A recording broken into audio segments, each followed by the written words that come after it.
In 1985, Brian Yuzna produced director Stuart Gordon's feature debut, the low-budget horror film Re-Animator, based on a story by H.P. Lovecraft. The movie Gordon and Yuzna made was quickly embraced by genre fans, with so many considering it to be one of the best horror movies of the 80s, if not all time. So it's no surprise that it was followed by sequels, with Yuzna taking over as director. Released in 1990, the first sequel, Bride of Re-Animator, proved to be more divisive than its predecessor. There weren't a lot of fans who celebrated it as an instant classic, but if you've only seen Re-Animator and haven't taken a look at its sequels, we're here to tell you that Bride of Re-Animator is a very worthy follow-up. It might even be the best horror movie you never saw.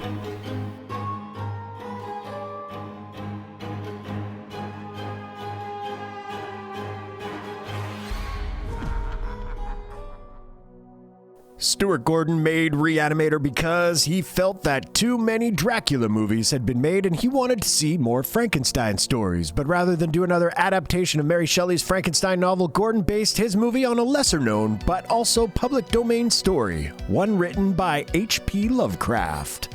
The adaptation, scripted by Gordon, Dennis Paoli, and William J. Norris, centered on Herbert West, a med student at Miskatonic University in Arkham, Massachusetts. West has created a serum that he believes is a way to beat death, and it does bring people back to life when it's injected into their corpses. Problem is, it tends to turn them into bloodthirsty maniacs. West's classmate Dan Kane, who is dating the dean's daughter Meg, gets mixed up in his experiments. Then Meg gets involved when her dad's killed. She's assaulted by the headless but living corpse of Dr. Hill, a rival of West's, who always had a twisted obsession with Meg. When the morgue at the Miskatonic University Hospital is overrun with zombies created by Hill, Meg gets strangled to death by one of them, and the loss of Meg is a major part of the story for Bride of Re-Animator. I want to thank you guys for watching the best horror movie you never saw, and ask that if you enjoy our shows, please subscribe to our channel right now. Like the video and click on the bell so you can be notified each time a new video goes up. And now, back to the show. A few years after the release of Re-Animator, Yuzna was able to secure a production deal with a company called Wild Street. They funded Yuzna's directorial debut, the slime-coated horror film Society, and also had $2.5 million they wanted to put into a Re-Animator sequel. Unfortunately, Gordon was busy working on other projects. Specifically, he was going to be making The Pit and the Pendulum for Full Moon. It was going to be filming at the same time Wild Street wanted to go into production on the Re-Animator sequel, so Gordon had to drop out. Yuzna took over the helm and set aside any story ideas Gordon, Paoli, and Norris had provided. He had Society writers Rick Fry and Woody Keith come up with something new, something that drew inspiration from elements of Lovecraft's story the first Re-Animator didn't cover, and which followed in the footsteps of the best sequel Yuzna could think of, The Bride of Frankenstein. Yuzna said in a quote, "Sequels are usually doomed. If the first film was really good, it's almost impossible to tell the story again. What are the sequels that have had a real degree of success? I think you have to go back to The Bride of Frankenstein. It was good and equal to the original. To me, Bride of Re-Animator is as much Mary Shelley as it is Lovecraft. Shelley wrote the story for modern horror. Her themes are so monumental, the grandeur of it all, the reaching for the stars, the idea that there's nothing in the universe until you create it. Herbert West and Dan Kane are the two sides to Victor Frankenstein, and I love the pathos of creation being rejected by the creator. The first one was about sustaining and reanimating life. This one's about the creation of life." Although it was made a few years after the first movie, the sequel picks up just 8 months after the events of Re-Animator. The massacre at the Miskatonic morgue is still a mystery to some, but Weston's reluctant assistant Dan have moved on. When we catch up with them, they've been spending some time serving as battlefield medics in a war in Peru, which gives West some very fresh corpses to experiment on. During this time, he has discovered that amniotic fluid extracted from iguanas can make his reanimation serum even better. Soon, West and Dan return to Arkham. They move into a large house that sits at the edge of a cemetery. In his basement lab, West continues to experiment with his improved serum, and during the day, they do their best to appear to be normal doctors at the Miskatonic Hospital. Since Dr. Hill was able to control his body even after his head was severed, West has come to realize that consciousness resides in every part of the body, not just the mind. So individual parts of a person can be reanimated. It doesn't have to be a complete corpse. This leads him to conducting even more bizarre experiments. He creates hybrid creatures by combining body parts he steals from the hospital and from the tombs next door. Things like a dog with a human arm and a creature that is nothing but an eyeball attached to fingers. West begins to see that he would be able to create an entire new human being from assembled body parts, so he starts putting together a female body, the bride of the title. Herbert West and Dan Kane were played by Jeffrey Combs and Bruce Abbott, respectively. In the first film, Yuzna was able to get them to reprise their roles in Bride of Re-Animator, but he couldn't get Barbara Crampton, who had played Meg, to return for a cameo. At the time, it was said she couldn't get away from the soap opera she was working on to go to the Bride set. Crampton would later admit her agent had advised her against making such a short cameo in the movie. The role of Meg was recast with Mary Sheldon, also a soap opera actress, for a scene where Dan mistakenly tries to revive her with West's serum. That scene didn't end up in the movie, though. In Re-Animator, West had insulted Dr. Hill's talking severed head by telling him to get a job in a sideshow. Another scene deleted from Bride along the way would have shown that Dr. Hill's head was being displayed in a carnival sideshow, the famous talking head from the Miskatonic Massacre. Hill's head appeared to be destroyed at the end of the first movie, but when actor David Gale heard a sequel was in the works, he called Yuzna and asked if there was anything for him to do in it. So Yuzna had Hill's head written into Bride. He's still around. He still hates Herbert West, and he wants revenge. Mel Stewart was cast as Dr. Graves, who works at Miskatonic and has been put in charge of the body parts left over from the massacre. He tries to figure out why they're not decomposing, messes around with a bottle of West's serum that was left in the morgue, and when Hill's head is brought back to the hospital, Graves finds out just how unpleasant the guy is. By the end of the film, Hill's head will be flying around with a pair of bat wings that have been stuck on him. Another character West and Dan have to be wary of is a police detective, Leslie Chavum. He's determined to get to the very bottom of what happened in the Miskatonic morgue because he has very personal ties to the massacre. Not only was his partner attacked by a resurrected corpse that night, but his own wife is one of the resurrected corpses. Now she's a mindless zombie locked up in a psychiatric ward along with a couple of other reanimated dead people. The role ended up going to Claude Earl Jones of Dark Knight of the Scarecrow and Evil Speak. Dan is still mourning and reeling from the death of Meg, but he gets two new love interests in this movie. In Peru, he meets an Italian woman named Francesca, played by Summer School's Fabiana Udinio. Francesca comes to visit him in Arkham and discovers that spending the night in the same place as Herbert West is not a pleasant experience. The other love interest is a cancer patient named Gloria, who Dan becomes infatuated with. He even comes to think of her as Meg, quote, Meg who lived. Unfortunately, she doesn't live for very long. After she dies, West realizes the perfect way to get Dan invested in his new corpse bride experiment. The body he puts together from pieces from multiple corpses, the remnants of a meaningless existence, as he puts it, includes the feet of a ballet dancer, the legs of a prostitute, the womb of a virgin, the arms of a waitress, a lawyer's hand, the hand of a murderess, the heart of Meg stolen from Dr. Graves' collection, and the head of Gloria. The casting of Gloria came down to two contenders, Patricia Tallman, who genre fans would soon see taking the role of Barbara in the remake of Night of the Living Dead, and Kathleen Kinmont, previously seen in Halloween 4, The Return of Michael Myers. Kinmont won the role, and since she plays Gloria, she also plays the bride with Gloria's head. Once Wild Street had the financing in place, Bride of Re-Animator was on the fast track to production and Yuzna couldn't get it to slow down. Wild Street wanted cameras to start rolling on June 5th, 1989. In February of that year, Yuzna was thinking of basing the film on an outline that had been written by Dennis Paoli. By May, Rick Fry and Woody Keith had turned in a draft of their own script. Yuzna was hoping Wild Street would give them more time to do any revisions that might be necessary, but they stood firm on the June 5th production start date. So not only did Yuzna have less than a month to get the script in satisfactory shape, he also had to cast the movie in that time and get the effects crews started on the many effects that would be required for the film.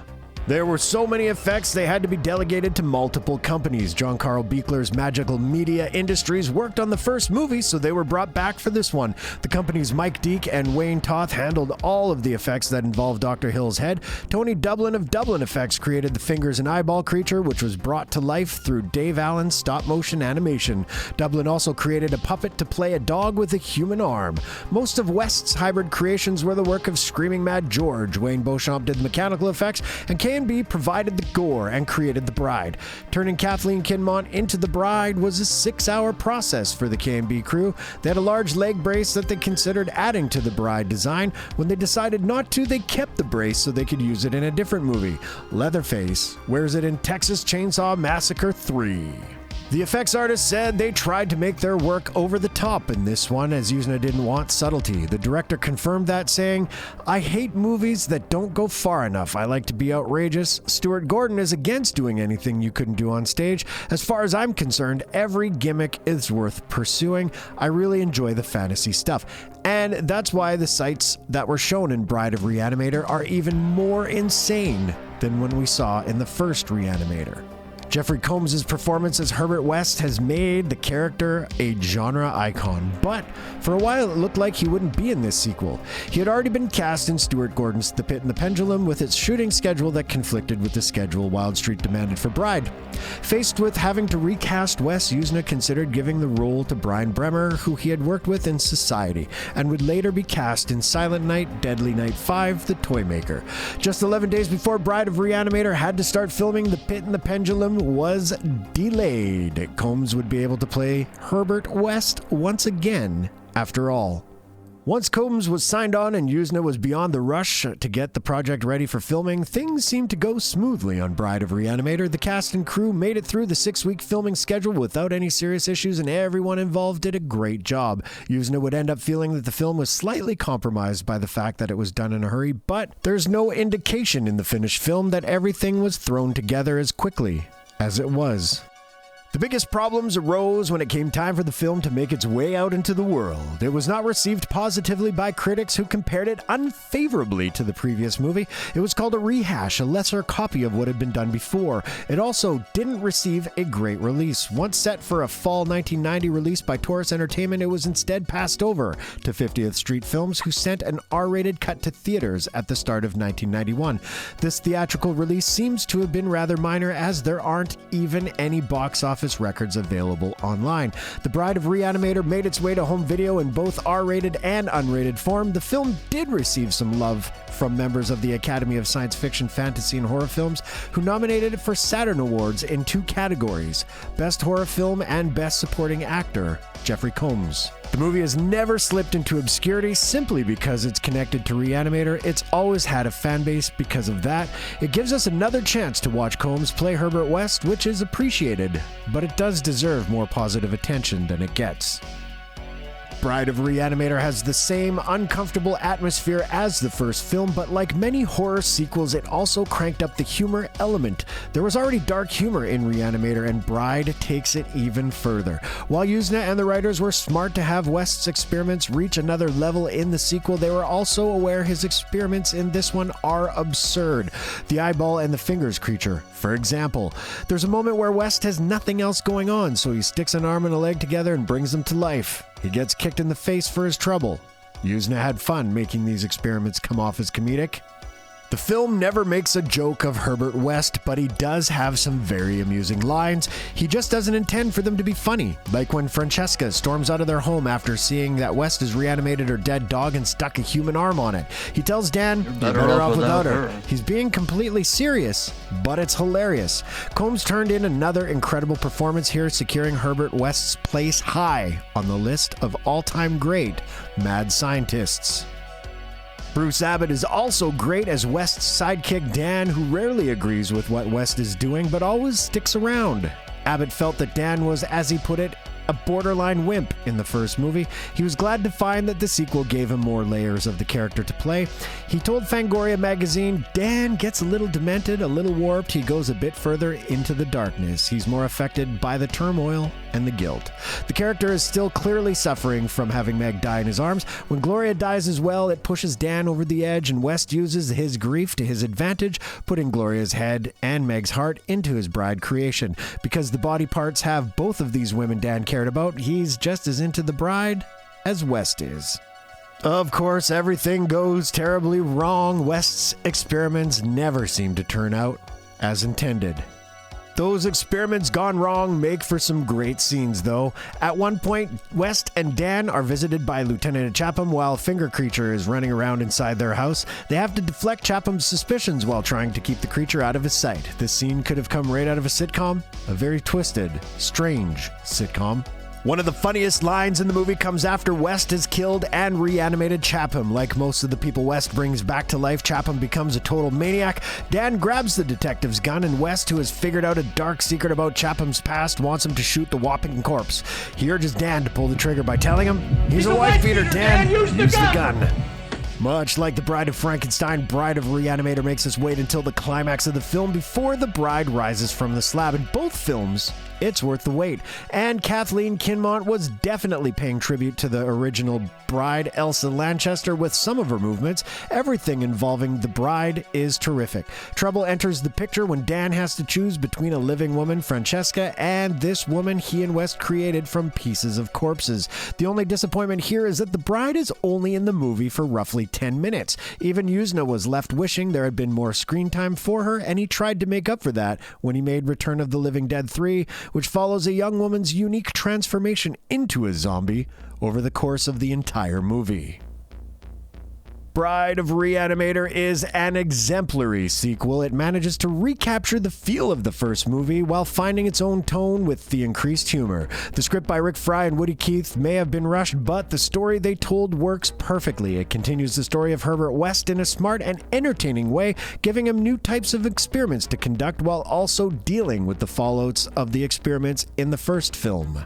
West always just brushes off the terrible things that happened, but Dan, Chavum, Hill, Meg all paid the price for what he did in the first movie, and Bride of Re-Animator picks up on that, while also being a great homage to the Bride of Frankenstein.